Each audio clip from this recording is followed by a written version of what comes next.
Buenas tardes nuevamente. Bienvenidos todos a este nuevo webinar, Gestión de las Emociones en el aula de inicial y básica. Desde el British Council les damos una cordial bienvenida a esta nueva sesión de nuestro ciclo de webinars 2025-2026 en el marco del programa ELT in Education Venezuela.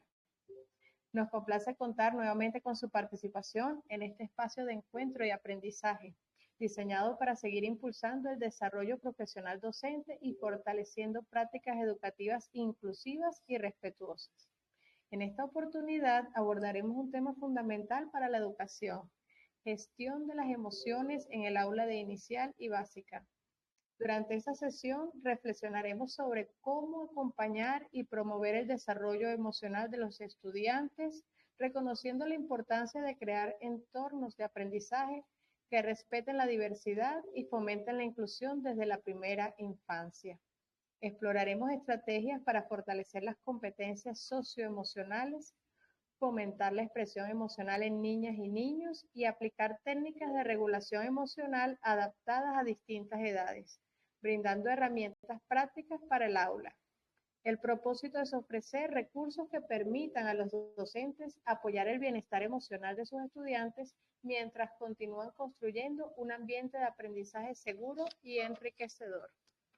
Para guiarnos en esta conversación, contamos con la valiosa participación de la doctora Flor Ángel Salazar, médico cirujano e internista con máster en psiconeuroinmunología y formación en estrés, metabolismo y obesidad. Es directora de salud en la organización Ser Inclusivo y cuenta con una amplia trayectoria en iniciativas orientadas a promover la salud integral y el bienestar consciente. Su experiencia combina el conocimiento médico con un enfoque profundo sobre la relación entre emociones, aprendizaje y desarrollo infantil, enriqueciendo significativamente este espacio de aprendizaje. Los invitamos a participar activamente a través del chat con sus comentarios y preguntas, que serán atendidas al final de la sesión.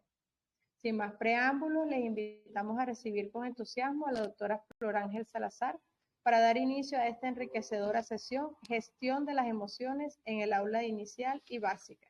Doctora, bienvenida. Hola, feliz día. Gracias, de verdad. Bueno, nuevamente gracias al British por la oportunidad y por estos espacios tan necesarios y nutritivos para seguir aportando y seguir nutriéndonos aquí en conjunto. Entonces, para dar inicio, hoy vamos a hablar sobre la gestión de las emociones en el aula inicial y básica, ¿no? Para entrar en materia, es importante recordar que los seres humanos tenemos un desarrollo y una madurez neuroevolutiva. En función a ese desarrollo que vamos teniendo a nivel neurológico, se van desarrollando las diferentes capacidades que podemos tener, que puedo hacer, que no puedo hacer, dependiendo de ese desarrollo. ¿Qué ocurre? Las emociones y el gestionar las emociones no escapa dentro de ese desarrollo. O sea, va en función a nuestro desarrollo neuroemocional, es que podemos ir gestionando las emociones de una forma u otra, podemos sumar diferentes herramientas. Entonces, para ello voy a dar inicio a cómo es ese desarrollo neuroemocional desde la infancia. Vamos a imaginar o vamos a hacer una metáfora de imaginar nuestro cerebro como si fuera una casa de 2 pisos. ¿Y qué va a ocurrir? En la planta baja está representada, o las áreas más importantes, lo que se llama el sistema límbico o el cerebro emocional. Allí los puntos clave es la amígdala, que es la zona del miedo, de la alarma, esa zona más reactiva, ¿no? Más de responder a la inmediatez y sin procesar o pensar o gestionar nada, sino simplemente respondo ante un estímulo. Y también tenemos en esa misma área, también está el área del hipocampo, que es el área que se encarga de todo lo que es la regulación emocional, la respuesta del estrés. Tiene una implicación también en todo lo que es el proceso de aprendizaje. ¿Qué ocurre de 0 a 6 años? De 0 a 6 años, el área que está más activa o el área que está en pleno funcionamiento es esa planta baja de la casa. ¿Okay? El área que está construida, o sea, de 0 a 6 años es esa área la que está ya en construcción. Entonces, por eso en esas edades, los niños y niñas son más reactivos ante cualquier cambio, ante cualquier incomodidad. ¿Por qué? Porque el área que toma el control a nivel cerebral es precisamente esta área emocional. De hecho, sus experiencias o las experiencias en esas edades son principalmente emocionales. Ellos primero sienten antes que todo. Entonces, esta área ante cualquier cambio, cambio de rutina, me quito el juguete o tengo que compartir el juguete, lo que se activa es esa área de la amígdala, que activa una respuesta biológica de lucha o huida. ¿Ok? Eso es de 0 a 6 años. Ya a partir de los 7 años se empieza a construir el segundo piso, las escaleras y la conexión al segundo piso de la casa. ¿Qué áreas están en este segundo piso? Bueno, aquí está la corteza prefrontal. Prefrontal, que es el área del cerebro que se encarga de esas funciones ejecutivas, de poder yo controlar impulsos, poder tener empatía, poder tener sentido de planificación, de bueno, ocurrió esto, ya no respondo desde la inmediatez, sino ya puedo pensar qué herramientas puedo utilizar, pero a partir de los 7 años es que comienza ese proceso de construcción de ese segundo piso. Y bueno, y empieza esa conexión, esas escaleras a conectarse entre la amígdala y lo que es el segundo piso.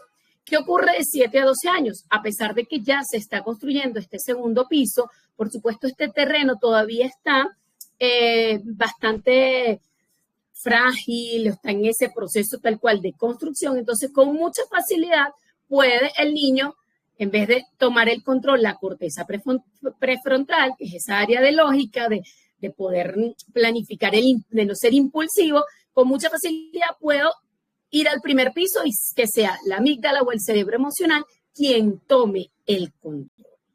Otra de las cosas también que ocurre en este proceso del desarrollo neurocerebral es la mielinización. Hay una realidad con nuestro cerebro. El cerebro no solo crece en tamaño, también crece en conectividad entre las diferentes neuronas, se van formando redes de información. Eso se logra a través de lo que es la mielina. La mielina es una capa de grasa que recubre, lo voy a mostrar aquí, que recubre las neuronas y permite que la información que va a transmitir esa neurona viaje mucho más rápido.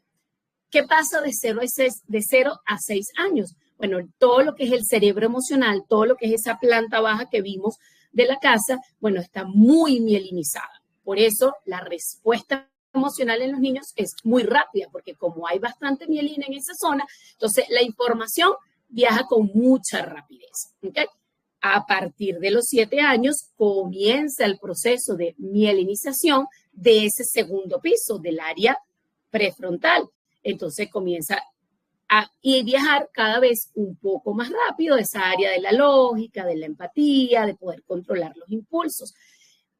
Pero es importante, como expliqué hace un rato, como ese proceso se está dando, lo que es la mielinización, y no ocurre de un día para otro, es un proceso que lleva tiempo.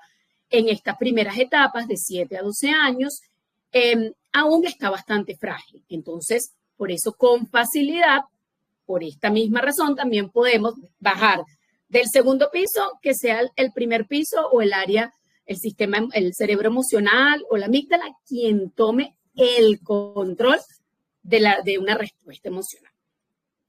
Otra de las cosas importantísimas a la hora de trabajar lo que es las gestiones emocionales en esta área es reconocer que, bueno, que somos seres sociales por diseño. O sea, nuestro cerebro está diseñado para pertenecer.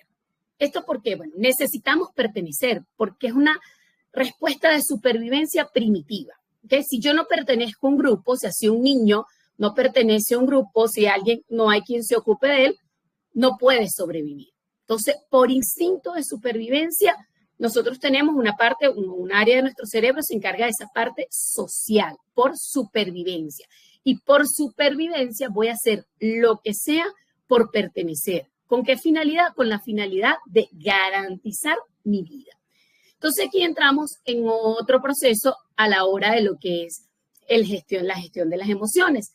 Bueno, entramos primero, cuando ya entramos a la hora de socializar, primero lo que llamamos la trampa de la normalidad. Entonces, ¿qué ocurre?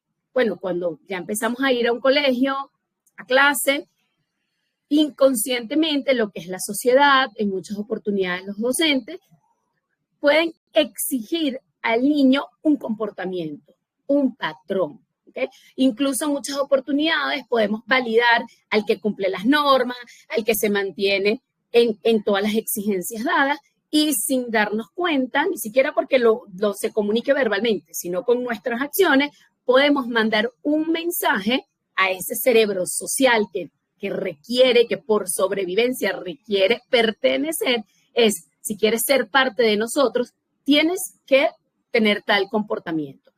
Al final tienes que dejar de ser tú. ¿Qué ocurre cuando se recibe esa información? Bueno, esto activa la amígdala cerebral, que ya vimos que es el área de amenaza, que ya sabemos que en los niños más pequeños está en plena flor de actividad. Entonces, ¿qué ocurre? El niño genera una alerta mínima pero constante. Y esto puede genera un estrés crónico de bajo grado, ¿okay? Que probablemente el niño pareciese que pudiese estar bien en el aula, pero biológicamente está invirtiendo energía en cómo puedo encajar. ¿Para qué? Para no sacrificar lo que es mi sobrevivencia, ¿verdad? Entonces eso tiene un costo emocional, el encajar. Todo lo contrario a lo que ocurre cuando realmente le damos la oportunidad de pertenecer. ¿Por qué? Porque el mensaje es, si yo soy aceptado tal como soy, bueno, yo puedo identificar que mi diferencia aporta un valor y no necesito activar o la amígdala no se activa para poder encajar. Adicional que si el niño siente verdadera pertenencia, se activa un área de nuestro cerebro que es el nervio vago, que es el que se encarga de mantener la calma, la serenidad. Esto hace también que se liberen dos hormonas importantes, que es la oxitocina y la dopamina, que son dos neurotransmisores que primero son protectores ante el estrés.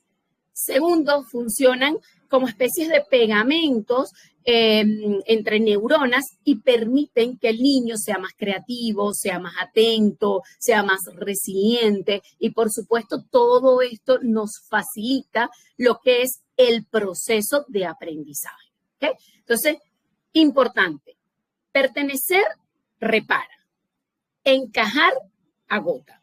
Entonces, importante dentro del aula poder, revisarnos constantemente en dónde estoy.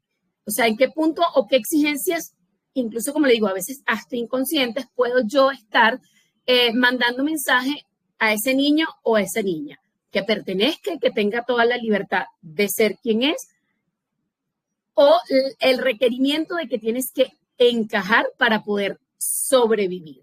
¿Okay? Importantísimo aquí. ¿Qué ocurre? Importante dentro de lo que son las herramientas para transformar un aula, o sea, de ese encajar para pertenecer, es importante yo como docente validar que las diferencias son un activo. ¿Okay? Reconocerlo primero yo para luego poder transmitirlo de forma natural en mi aula. Por ejemplo, en vez de decir, bueno, hoy espero que todos estén quietos, todos se porten muy bien, calladitos, tranquilitos, sin moverse, de repente puedo decir, bueno, probablemente observo que algunos de ustedes necesitan moverse para poder escuchar mejor, o algunos necesitan tener no sé, alguna pelota antiestrés en la mano para poder prestarme atención. Otros necesitan más bien silencio y tranquilidad para concentrarse con mayor facilidad. Entonces, vamos a ver cómo podemos crear un espacio para transitar en estas diferencias entre ustedes mismos. Entonces, ya ahí yo valido la diferencia como un activo y puedo de una forma natural transmitírselas a mis alumnos. El otro punto es generar lo que es la regla de lo que es la curiosidad versus el juicio. Entonces, yo como docente, bueno, ¿cómo puedo generar curiosidad entre los compañeros y que generar curiosidad entre sus propias diferencias y que eso no sea un motivo de juicio? ¿Okay? Por ejemplo, puedo decir, ¿vieron cómo Juan usa esos audífonos para concentrarse? De repente, si un alumno necesita estos audífonos para aislar sonido. Bueno, qué buena herramienta tiene Juan. A ver, ¿qué herramientas necesita Carla? Entonces, yo allí puedo generar curiosidad y poder validar que, bueno, son diferentes y genero curiosidad cómo lo haces tú, cómo lo hago yo. Y entonces ahí lo acepto yo y genero curiosidad y aíslo lo que es el etiquetar, el poner un juicio, una etiqueta a ese niño. ¿Qué me permite cuando yo valido las diferencias y cuando yo a través de la diferencia genero curiosidad y aprendizaje? Bueno, me permite eliminar el niño problema. ¿Okay? ¿Por qué? Porque hay una realidad. Yo empiezo a hacer un ajuste del ambiente. ¿Para qué? Para que ese niño pertenezca. Y aquí comienza la verdadera inclusión, porque el niño ya no tiene que achicarse para encajar, sino que ya él pertenece porque yo logré ampliar el ambiente para transitar en las distintas necesidades que todos tenemos. Yo lo normalizo y mis alumnos puedo transmitírselo de una forma natural a mis alumnos. ¿Cómo podemos hacer, bueno, para acompañar en este proceso de desarrollo emocional? Bueno, hay una regla de oro. Esta regla de oro aplica, bueno, en la salud, aplica cuando viajamos, que hay que empezar por nosotros. ¿Okay? El bienestar del alumno comienza con el autocuidado del docente. Eso es sumamente importante que ustedes lo tengan claro. Y esta regla de oro a nivel de salón tiene una explicación científica que son las neuronas espejos. Nuestro cerebro, esto está desde pequeño, tenemos la capacidad, las neuronas espejos son esa capacidad que me permite crear adaptaciones en base a mi entorno. Por ejemplo, si yo voy caminando y veo que un grupo de gente volteó hacia arriba, por neuronas espejos yo voy a voltear hacia arriba. O si de repente estoy en un grupo y alguna de las personas bosteza, inmediatamente por neuronas espejos empiezan las otras personas del grupo también a bostezar. Así como ocurre con conductas, movimientos, el bostezar, también tenemos neuronas espejos para lo que es el estado emocional. Entonces, es importante recordar que si el profesor o el maestro está ante una situación de estrés, eso va a generar estrés en el niño o lo va a activar, ¿sí? En caso tal de que no lo esté activado. Por el contrario, si yo como docente estoy en calma, entonces por neurona espejo el cerebro del niño me va a imitar y va a empezar a entrar en zona de calma. Entonces, importante aquí para el docente, antes de intervenir de repente en un conflicto, en una situación retadora, bueno, tomarme por lo menos unos segundos para hacer 3 respiraciones profundas. Se recomienda que la exhalación sea un poco más larga que la inhalación, ya que esto activa el nervio vago o el sistema parasimpático y me permite disminuir incluso la frecuencia de mi corazón y poder entrar en calma. Y desde esa calma yo poder hacerle neuronas de espejo a la resolución que hay y a mis alumnos. ¿Okay? Entonces, recuerden que el bienestar del alumno comienza con el autocuidado del docente y que los docentes no solamente enseñan, son reguladores biológicos. ¿Cómo más podemos acompañar? Es importante recordar que las emociones no se controlan. Eso es súper, súper importante. Los procesos emocionales uno sostiene, en este caso el docente, o sea, acompaña a sostener ese proceso. Es importante también que recuerden que gestionar no es evitar. No es evitar que el niño esté triste, no es evitar que el niño no se ponga bravo. No. Aquí la intención es que ellos puedan reconocer que todas las emociones son válidas y son bienvenidas. ¿Y qué es lo importante aquí? Bueno, que hay diferentes formas para navegar esas emociones sin necesidad de naufragar. ¿Okay? Entonces, importante, no es evitar una emoción, no la vamos a controlar, la vamos a sostener. Todas las emociones son bienvenidas porque no hay emociones ni buenas ni malas. Otro punto importantísimo aquí en el proceso de acompañar es la presencia.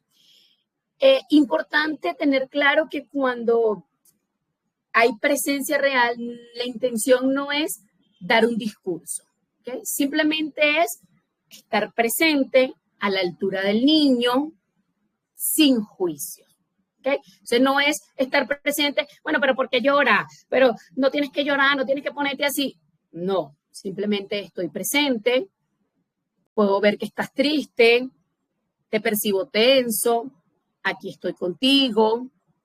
Simplemente validar esa emoción. Entonces, presencia que no haga juicio, ¿ok? Presencia a la altura del niño que no libre de juicio. Importantísimo porque al no controlar, sino acompañar a gestionar la emoción con una presencia libre de juicio, ¿qué hago?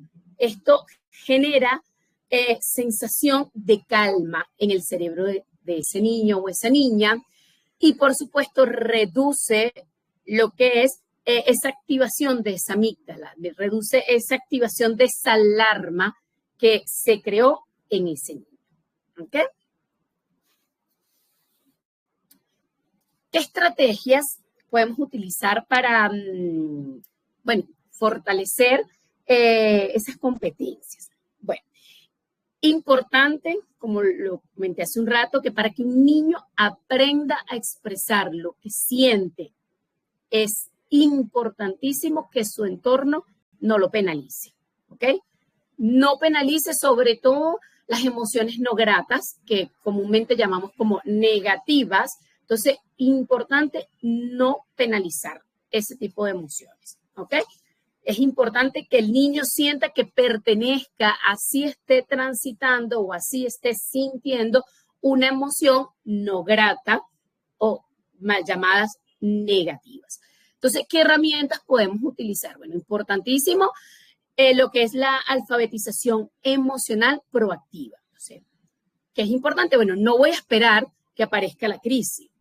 Me puedo adelantar. Entonces, bueno, puedo enseñar a los niños, bueno, cómo identificar las emociones, en qué parte del cuerpo se siente. De repente decir, bueno, es que la rabia te puede dar calor en las manos y puedes tener necesidad de morder, la barriga o la panza se pone como un nudo. Entonces, ya incluso pueden, en esta alfabetización emocional proactiva, lo pueden hacer, se pueden apoyar de imágenes visuales o pictogramas. Aquí lo podemos utilizar en niños pequeños o también a la hora de incluir niños que quizás les cueste un poco o tengan limitación para verbalizar, entonces a través de los pictogramas o figuras de superhéroes para poder identificar con cuál se identifica. Entonces, importante ir enseñando esa, o sea, ir alfabetizando esa parte emocional, poder tener apoyos visuales, una muy buena herramienta, incluso sin presión mostrarles si en algún momento llegó la crisis o llegó la emoción, no fue antes de la explicación o no se había dado, entonces bueno, muestro las imágenes, con quién te identificas en este momento. O sea, que lo pueda ubicar y lo pueda expresar. Otra de las herramientas o las estrategias que podemos utilizar es el semáforo sensorial. Entonces, es poder anticipar, de repente si tenemos una situación retadora o quizás hay una evaluación o en algún momento hay alguna situación tensa. Entonces, bueno, poder preguntar, bueno, en este momento, ¿cómo se siente su corazón? Entonces, poder hacer un semáforo de cómo está, cómo me siento, en qué parte del cuerpo lo siento. Cuando yo utilizo el semáforo sensorial, es una forma de que el niño pueda hacer introspección, o sea, revisarme a mí. Adicional, también puedo activar un área del cerebro que se llama la ínsula, que es el área que se encarga de todo lo que es la autoconciencia. Entonces, es una forma de ir normalizando el poder revisarme. ¿Dónde lo siento? ¿Cómo lo siento? ¿En qué parte de mi cuerpo lo estoy sintiendo? Si realmente siento el calor, si tengo ganas de golpear, si tengo ganas de morder o si tengo ganas de patear, o si al contrario, quiero más bien que me abracen y que puedan ellos ir aprendiendo a ir a reconocerse y tener ese autoconocimiento. ¿Okay? El otro punto dentro de estas estrategias es, bueno, lo que son técnicas de regulación respetuosa, validando las diferencias. ¿Por qué? Porque, bueno, probablemente hay niños que necesitan presión para regularse, entonces necesitan un abrazo fuerte que los contenga. O probablemente hay niños que necesitan más bien, son más visuales y su calma viene más a través de mirar. Entonces, bueno, de repente puedo mirar un reloj de arena cuando cae o estos frasquitos de purpurina que tienen como burbujitas de colores y bajan lentamente. O realmente es un niño que quizás es más lógico, entonces, bueno, lo que necesita es ir en conteo regresivo del 10 al 0, de repente mientras hace respiraciones. Entonces, ¿cómo puedo yo, a través de estas diferentes técnicas de regulación, de repente puedo decir, bueno, ustedes pueden observar que Juan, cuando se siente nervioso ante la exposición, él necesita utilizar una pelota antiestrés o mover las manos para poder concentrarse. Mientras que María, cuando siente miedo ante esa exposición, más bien necesita calma para ella poder lograr la concentración para la exposición. Entonces, aquí damos el mensaje que, bueno, todos somos diferentes y eso está bien. ¿Qué ocurre? Esto va eliminando esa sensación de lo que es la vergüenza de ser distinto y poder enseñarle a ellos transitar en esas diferencias. Otra herramienta que se puede utilizar es el mapa de las emociones. Que bueno, el mapa de las emociones es una guía de navegación sensorial y emocional, que bueno, que la intención es dividir el área o el salón o las diferentes zonas, puede ser por salón, por la escuela, dependiendo de los acuerdos que hayan a nivel de comunidad donde estén. Entonces se divide en función a la energía o a la emoción que tenga el niño. O sea, por ejemplo, la zona azul. Bueno, la zona azul es cuando de repente te sientes triste, abrumado, como cansado. Esto aplica de repente a niños que pueden ser más introvertidos. Entonces, esta zona es una zona de refugio. Podemos ponerle nombre a la zona, de repente el rincón de la calma, el rincón del nido. Allí va muy a creatividad de ustedes. Aquí se pueden utilizar dentro de esa zona, entonces se pueden utilizar herramientas como tener de repente mantas pesadas o texturas suaves como telitas de peluche. Si hay la posibilidad que sea un área donde de repente haya menos luz o la luz sea más suave, es como una zona para recuperar energía.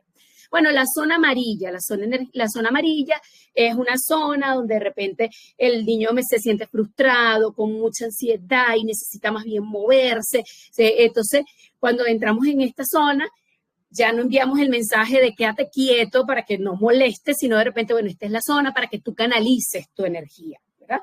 En esta zona podemos tener de repente que el niño pueda hacer actividades donde de repente salta por un minuto o de repente use pelotas donde puedan masajear o pueda un espacio así sea pequeño donde él pueda caminar y de esa forma, bueno, poder bajar la intensidad de esa emoción que está sintiendo. En la zona roja, de repente es ya la zona explosiva, donde quizás ya la amígdala fue quien tomó el control, esa rabieta intensa, ese miedo paralizante. Entonces aquí, cuando entramos en esta zona, bueno, es darle el mensaje que no es una mala conducta, sino que, bueno, es un secuestro de la amígdala y, bueno, el cerebro ya se desconectó del segundo piso. Aquí en esta zona, bueno, se aplica lo que es la estrategia del plan de vuelo, que lo vamos a ver más adelante, pero ¿qué es importante en esta zona? Bueno, brindar seguridad. Es importante aquí corregularme yo como docente. Aquí nada de discurso, es importante la presencia. Y bueno, y podemos tener incluso una zona verde, que es una zona más de donde, bueno, donde hay curiosidad, donde estoy tranquilo, donde estoy alegre. Y bueno, de repente aquí simplemente respiro entre una clase y otra, todo depende. Entonces, la intención de generar estos espacios es que sean visibles, que ellos los puedan reconocer, que puedan aprender también que no solamente yo puedo entrar en la zona azul, amarilla, roja o verde, sino que mis compañeros también transitan en esas zonas. Incluso yo como docente también puedo transitar por esa zona y reconocer que navegar entre las diferentes emociones es parte del ser humano y es parte de pertenecer en esas diferencias. Entonces eso, cuando los niños y niñas reconocen eso, bueno, por supuesto hace que la amígdala no esté activa de forma permanente y disminuimos todo lo que conversamos hace un rato con respecto a lo que es el estrés crónico. Por otro lado, tenemos las técnicas de regulación emocional para aplicar en el área. Vamos a hablar ahorita en grande como por edades. Por edades tenemos que de 0 a 6 años, como vimos en base al desarrollo, como es el desarrollo neuroemocional, ¿qué ocurre? Bueno, esta etapa es una etapa sensorial y motora. Aquí todo es a través de los sentidos, ¿ok? Aquí no hay forma o no, todavía el cerebro no está en la capacidad de razonar, de entender cosas morales, ni nada por el estilo, ¿ok? Porque el segundo piso, recuérdense que todavía está en construcción. O sea, ahorita quien está activo es el primer piso. Entonces, en estas edades, importante que nuestra herramienta principal es el cuerpo, los sentidos, ¿ok? Y para desactivar, o sea, ante un momento donde tenemos que gestionar emociones, el primer punto es desactivar la amígdala, pero para desactivar la amígdala voy a usar los sentidos, ¿ok? Entonces, por ejemplo, en estas edades no funciona, por ejemplo, la técnica de la respiración no funciona, pero no nos funciona decirle a un niño en estas edades, respira, porque no va a entender qué es eso de respirar, ¿ok? Entonces, ¿qué sí me va a funcionar? De repente le doy un globo y sopla el globo, o haz como si estuviera soplando el globo, que necesito llenar primero la barriga y después por la boca lento sale el aire. O imagínate que tienes una vela, o si tienen una vela en el salón, le ponen la vela, sopla la vela, y entonces y se la ponen como a distancia para que vuelve a soplarla, que no se apagó. ¿Esto es con qué finalidad? Con la finalidad de desactivar. Puedo usar también elementos como un pitillo, por ejemplo, para trabajar esa técnica de la respiración. Lo otro que funciona aquí es también, bueno, el rincón de la calma. Aquí funcionan mucho los estímulos, como les comenté, todo lo que es la parte sensorial, tener distintas texturas, tener saquitos de semillas, cojines, bueno, el reloj de arena para los niños que son más visuales. Y aquí entonces es efectivamente a través de estos diferentes estímulos sensoriales, táctiles, visuales, yo pueda ir bajando ese desborde de la amígdala, ¿verdad? Es un momento de reconectar. También funciona en estas edades, por ejemplo, rasgar papel. Entonces, si de repente hizo una pataleta o tiene mucha rabia, rásgalo, rompe eso. Entonces, en lo que ya baja, se desconecta la amígdala, entonces ya yo puedo ir al siguiente paso. También sirve, por ejemplo, patear una pelota o lanzar la pelota estas que rebotan, ven y viene, va y viene, también sirve, o masajear plastilinas, de estas masas que crean en kinder, que son como especies de plastilina, de contacto. Lo otro importante es que muchas veces no necesitamos quizás decir nada, sino tener una presencia y un contacto real. Bajarme a la altura, contacto visual desde la calma, el simple hecho de que yo respire, los mire con tranquilidad, ya puede hacer que se reduzca la percepción de amenaza que tuvo ese niño o esa niña ante la experiencia que haya sido el detonante para ello. Ahora, entre 7 y 12 años, bueno, como ya sabemos que aquí el segundo piso ya está construyéndose, ya aquí podemos incluir herramientas donde la regulación pueda ser más cognitiva y más social. Importante igual no corregir el comportamiento de inmediato, que siempre hay que desactivar la amígdala, porque si algún niño, incluso en estas edades, hacia el segundo piso está en construcción, ya dijimos que esa construcción está aún frágil y con facilidad se pueden ir al primer piso, entonces siempre necesito desactivar esa amígdala. Entonces, un primer punto es validar la emoción.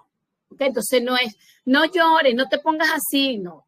Bueno, veo que te sientes triste, que esto puede ser difícil para ti, que estás muy activo en este momento, siento que estás muy frustrado. O sea, validar lo que ese niño o esa niña está sintiendo en ese momento. Cuando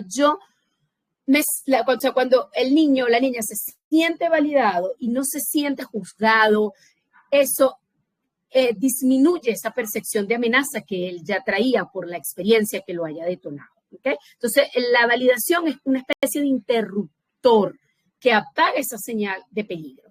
Adicional, hace que se libere oxitocina, que es una de las hormonas del vínculo, y bueno, y por supuesto, es un antagonista de lo que son las hormonas del estrés, como el cortisol. Otra de las técnicas que funcionan en estas edades es hacer pausas de los sentidos. De repente, en un momento de mucha tensión en clase. Entonces, llamo a los niños, por favor, nómbrenme 3 cosas que ustedes vean en este momento. Entonces, bueno, la silla, no sé qué, pueden ponerle incluso que vean de color marrón, entonces que empiecen a ubicar cosas de ese color. Ajá, ahora nómbrenme 2 cosas que ustedes estén escuchando. Ajá, que escuchan, incluso pueden ponerle retos que escuchan a lo lejos. El otro, bueno, ahora nómbrenme una cosa que ustedes sientan. Bueno, mi suéter, el piso, no sé, la brisa, dependiendo del ambiente. La intención de poder conectar con los sentidos y el aquí, el ahora, es que es una forma también de desconectar la amígdala ante lo que está ocurriendo en el presente. Es una forma también de aminorar tensión y funciona bastante bien cuando hay tensión grupal. Funciona a modo individual, pero a modo de grupo es una buena estrategia. Otra opción es, bueno, vamos a escribir en este momento 2 minutos para que ustedes escriban lo que están sintiendo. Esto lo pueden hacer de repente antes de un examen, que de repente puede haber miedo o alguna exposición o alguna situación que sea retadora o incluso ante alguna situación de desborde de algún compañero. ¿Qué están sintiendo? Van a tener 2 minutos, simplemente escriban. O dibujen lo que están sintiendo, de qué tamaño es, de qué color es, qué forma tiene, y exprésenlo. ¿Qué intención tiene cuando escribimos o cuando expresamos a través de la escritura eso que está en mi mente? También puedo yo quitar o disminuir esa sensación de amenaza y desactivar la amígdala para poder darle fuerza, sobre todo en estas etapas, a mi segundo piso, a esa área prefrontal. Y bueno, El otro punto de que nos funcionen en estas etapas es el termómetro de la intensidad. Bueno, que ellos puedan identificar qué tan intenso es mi emoción, cuantificarla del 1 al 8, o en base a, bueno, me voy a ir alejando y qué tan grande se siente tu emoción. Entonces, de repente yo me voy alejando en función a esa intensidad. Entonces, ¿qué es importante aquí? Bueno, no es que estoy enojado, es que el enojo es del nivel 8. Entonces, eso hace sentir al niño una sensación de control y de autonomía. Bueno, este es el enojo que está en este momento en nivel 8. Entonces, a partir de ahí, desconecto amígdala y puedo, bueno, ir a las siguientes acciones. En esta etapa, al igual que en la anterior, la presencia segura, ¿ok? Es importante recordar que a veces la frase más poderosa es el silencio. Una persona o un docente que simplemente respira lento, mantiene la calma, una mirada suave, envía mucha más información de seguridad que cualquier discurso. Entonces, importante recordar eso. Entonces, a modo de resumen, es importante recordar que no se puede razonar con un cerebro que se siente en peligro, incluyendo el nuestro, ¿ok? Por eso, en este plan de vuelo hay 3 pasos, bueno, son 4. Empezamos por el paso 0, donde el primero es, o el paso 0 es el ancla. Yo primero, ¿ok? Regla de oro, ¿ok? Primero me estabilizo yo, respiro 3 segundos antes de poder intervenir. El paso 2, crear sintonía biológica con ese niño o esa niña. Me acerco, ¿ok? Me acerco, bajo a su altura, activo mis neuronas espejo para que él copie mi calma y baje su percepción de amenaza, respiro despacio. Puedo usar frases de validación, que entonces aquí sería el segundo paso, que es la llave verbal. Valido, te sientes de este modo, percibo que estás enojado, que estás triste, vas a estar bien, estoy aquí para acompañarte. Utilizo la frase que en este momento considere o simplemente, como le digo, con la presencia. Una vez que desconecté, es que puedo ir al aterrizaje y a la integración. Ya entonces aquí en la integración sí puedo conectar con lo que es la razón. Entonces, bueno, ya le puedo poner nombre, me parece que te sentiste frustrado, muy bravo, porque esto no te salió como querías, o te molestó tener que prestar tu juguete. Ok, bueno, ¿cómo podemos hacer para resolverlo? ¿Qué necesitas para sentirte mejor en este momento? Normalmente los niños suelen tener respuestas muy claras ante sus necesidades. Y bueno, y por último, dentro de este aterrizaje y esa integración, bueno, hacer lo que se llama el cierre bioquímico, que es, bueno, si el niño lo permite, puedo tocarle el hombro, darle un abrazo, un contacto visual desde la calma. Todo eso va a hacer que terminen de liberar oxitocina y todo el proceso de calma vuelva nuevamente. ¿Okay? Entonces, primero el ancla, primero yo, después hago sintonía biológica, después valido y después aterrizo. Es lo último que debemos hacer, aterrizar. Entonces, importantísimo recordar que un aula inclusiva no es solo un instrumento tocando una nota estándar. O sea, es una orquesta donde el violín, el tambor, la flauta suenan distinto, pero el director, que son los docentes o el docente, sabe cómo armonizar esos ritmos para que ninguno se rompa al intentar sonar con el otro. Entonces, bueno, muchísimas gracias por su atención. Entonces, bueno, quedo aquí atenta para sus preguntas, inquietudes, comentarios.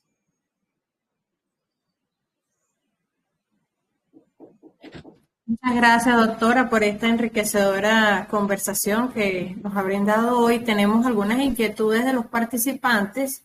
Ya voy a proceder entonces a compartirlas con usted. En primer lugar, la profe Ismari Castillo nos pregunta, ¿se puede avanzar significativamente en la escuela con estos niños que presentan conductas disruptivas reiterativas o ese avance que se logra luego se pierde cuando está en el hogar? Bueno, eso es un punto importante porque realmente el trabajo con los niños es un trabajo en equipo.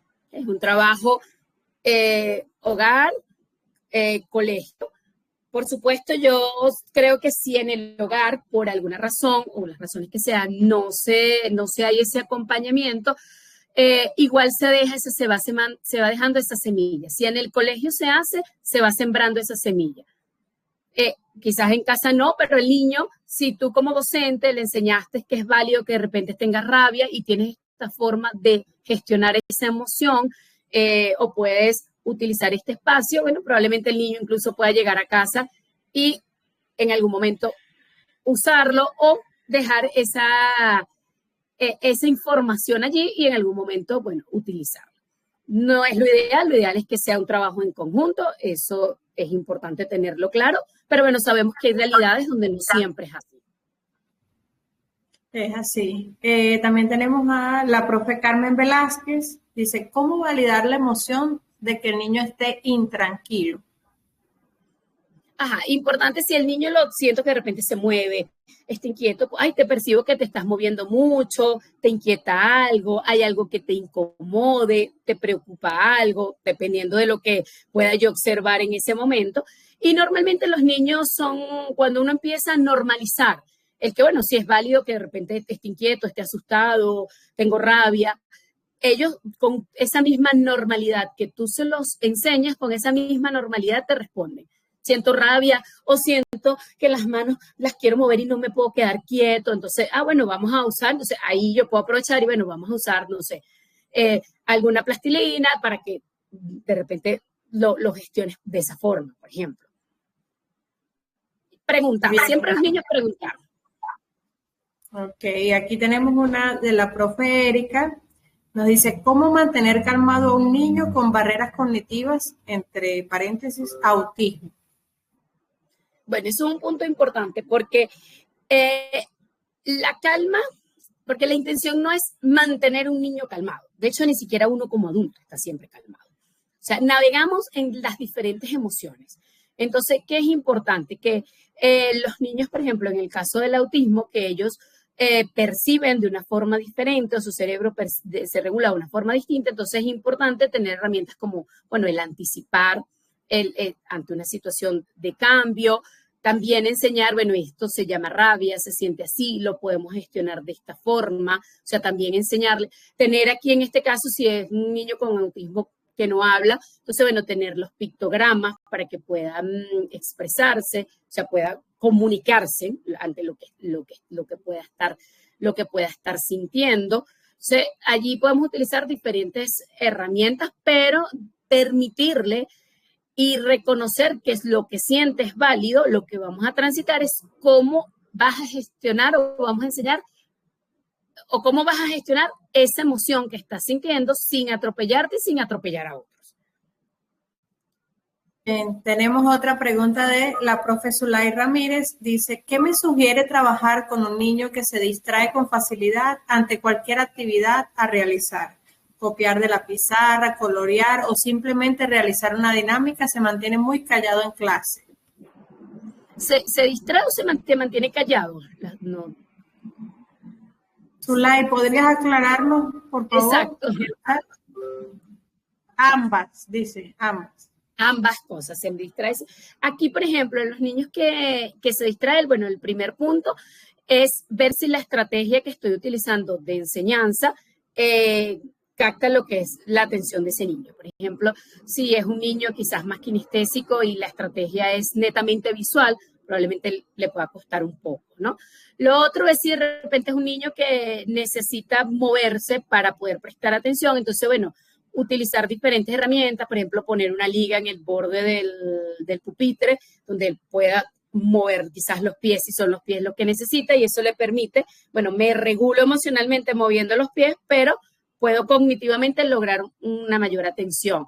O si por el contrario necesito mover las manos, hay algunos niños que a veces necesiten es la necesidad de morder, dependiendo de las necesidades, puedo utilizar el cuerpo, pues la parte física para lograr ese nivel de atención. Y bueno, por supuesto aquí hay que estudiar también si no hay algunas otras elementos que puedan estar influyendo y que pueda requerir el apoyo de otros profesionales. Por ejemplo, un niño con menos tono muscular le cuesta mucho más concentrarse porque su energía o su batería se acaba con mayor facilidad, o sea, porque tengo menos fuerza de repente en mantenerme derecho, poder mantener la forma de agarrar el lápiz y escribir. Eso hace que yo me desgaste más rápido, me canse con mayor facilidad y, por supuesto, me desconecto de lo que tú me estás enseñando, o sea, de lo que la persona está diciendo. O, por ejemplo, un niño de repente con trastornos sensoriales, como en el caso de muchos niños con autismo, que de repente, no sé, tengo hipersensibilidad a los sonidos, entonces te estoy escuchando a ti, pero también escucho el lápiz de mi compañero, también escucho la sillita que rueda. Entonces son muchos estímulos dándose al mismo tiempo que por más que intente poner foco de atención a lo que me estás diciendo, mi cabeza está en muchas áreas activas y eso me desgasta energéticamente o invierto mucha más energía que otro y me cuesta atender. Entonces allí también es importante, bueno, poder precisar si no hay alguna otra condición que amerite otras herramientas aparte de las que puedes aplicar en el aula. Excelente. Aquí tenemos una pregunta de la profe Alicia Charaima. Ella dice, ¿qué estrategias se pueden utilizar en estos tiempos tan calurosos cuando los niños se irritan y se estresan fácilmente dentro del aula? Claro. Aquí funciona muy bien cuando hay, que ya uno sabe, que es predecible, pues que el calor, bueno, el calor te pone de mal humor. Entonces, bueno, aquí podemos usar pausas, o sea, las mismas pausas activas que usamos en el trabajo, se puede usar con los niños. Bueno, cada cierto tiempo, de repente, bueno, nos paramos, caminamos, le permito que tomen agua, si pueden salir de repente al pasillo del colegio, si hay esa posibilidad, o a un lugar que sea más fresco, paseamos en ese momento y volvemos. Entonces, permito que eso que está ocurriendo en mi cuerpo, que es el calor, que es el vaporón, que estoy sudado, que quizás no se siente tan grato y probablemente ni siquiera lo logro identificar porque dependiendo de las edades ni siquiera puedo saber qué es lo que me está ocurriendo. Eso, bueno, me permite ya refrescarme y volver a retomar a las actividades. Entonces, eso lo puedo hacer dependiendo de cada 2 horas, cada 3 horas, dependiendo de las edades, de qué tan caluroso sea el clima y las posibilidades de la planificación. Muy bien, tenemos aquí a Naivé Pulido. Pregunta, ¿cómo hacer que los compañeros entiendan los comportamientos de los niños con autismo? Eso es importante, normalizar las diferencias. Por ejemplo, eso que nombraba. Juan necesita audífonos para regularse y poder prestar atención, o necesita audífonos para poder prestar atención con mayor facilidad. ¿Qué necesitas tú? ¿Qué necesita el otro? Allí van a empezar a notar que probablemente Juan necesita los audífonos porque tiene autismo, pero María, que no tiene autismo, de repente necesita o se siente más tranquila si, no sé, si se mueve. O de otro, no, yo necesito estar en silencio absoluto, que nadie me hable, que nadie me diga nada para poder prestar atención. Entonces, navegamos entre las diferencias. Es importante normalizar las diferencias entre los chamos que tengan alguna condición y los que no. Porque desde allí, desde entender que todos somos diferentes, yo puedo entender con mucha más facilidad las diferencias de alguna persona que procesa diferente o que tiene alguna discapacidad y lo voy a asimilar con mayor facilidad. Incluso puedo ayudar en los procesos que él pueda necesitar, de repente a la hora de regularse en algún momento. Lo puedo hacer parte de, puedo hacer el grupo parte de, pero necesito yo como docente normalizar eso. Sé que no sé qué más. Otra pregunta de María José Gómez dice, ¿cómo mantengo a un estudiante atento que nunca quiere sentarse, no para de hablar, todo el aula súper atento a la clase y él solo hace sonidos para distraer a sus compañeros? Sucede con todos los profesores, se han realizado reuniones con sus padres, se encuentra en terapias con el psicólogo, el psicopedagogo, pero hasta el momento no se han observado cambios, pero me gustaría que me ofreciera una ayuda.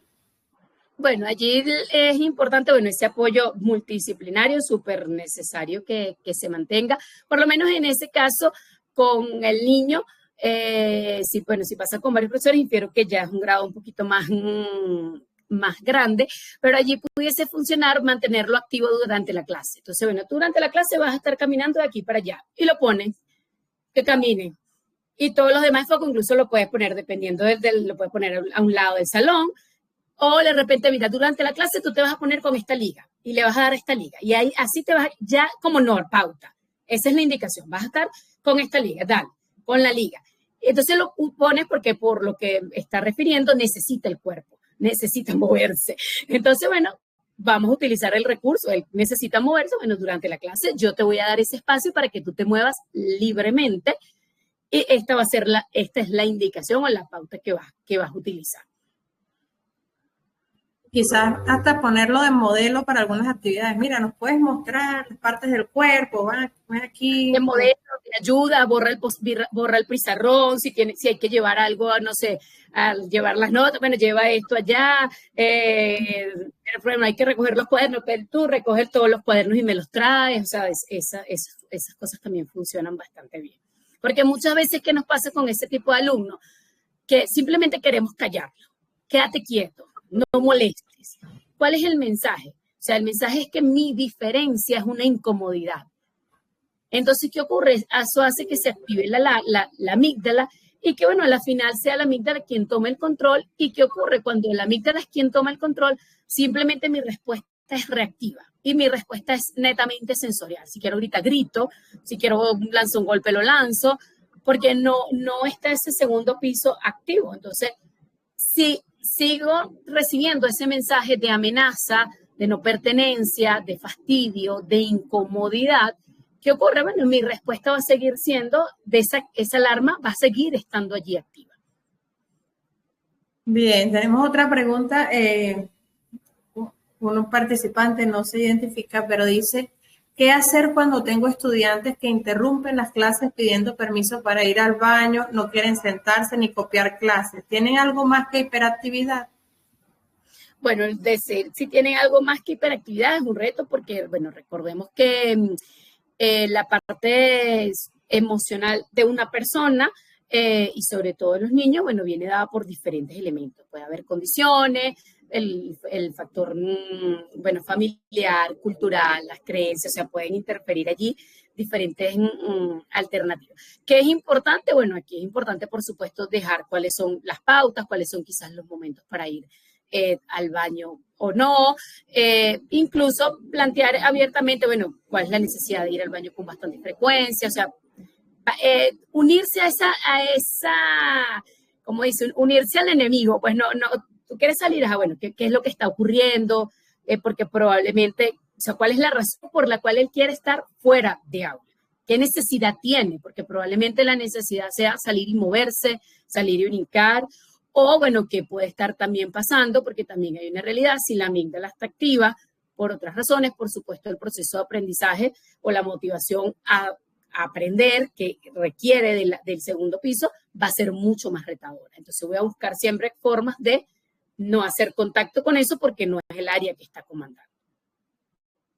Doctora Flor Ángel, muy complacida y estoy segura que nuestros participantes también con esta hermosa planificación que nos trajo hoy, con todas estas herramientas y sobre todo el darnos cuenta de la importancia de reconocer las diferencias dentro del aula, valorar esas diferencias y darle un espacio a cada uno de nuestros estudiantes, a pesar de que tengan algunas conductas que en algunos casos podrían tornarse no tan agradables como usted lo mencionaba, pero darnos esas herramientas para que podamos todos pertenecer. Creo que ese es el tipo de cosas que tenemos que seguir multiplicando en nuestras escuelas, en nuestras instituciones educativas a nivel nacional, para que cada día nuestros jóvenes tengan mayor posibilidad de pertenecer y de crecer todos juntos. Mil gracias por este webinar que nos ha ofrecido el día de hoy. También quiero aprovechar para agradecer a nuestros participantes que siempre nos acompañan en este tipo de actividades formativas e invitarlos a mantenerse activos con nuestro grupo de Telegram que estaremos compartiendo con ustedes la invitación a nuestra próxima actividad. Gracias a todos, se nos hizo un poquito tarde, pero bueno, estamos todavía cerca de la hora. Y bueno, feliz tarde para todos. Chévere, gracias por la invitación nuevamente, gracias a los participantes. Y bueno, quería recordarles algo puntual a los docentes antes de terminar. Recuerden también ustedes como docentes cuando estén allí, no ser el docente perfecto, no intentar ustedes encajar como docente, ser el docente humano, porque desde ese docente humano ustedes van a poder hacer neuronas espejo para que sus alumnos también sean humanos y no intenten encajar, sino pertenecer. Muchas gracias, doctora. Gracias, feliz tarde.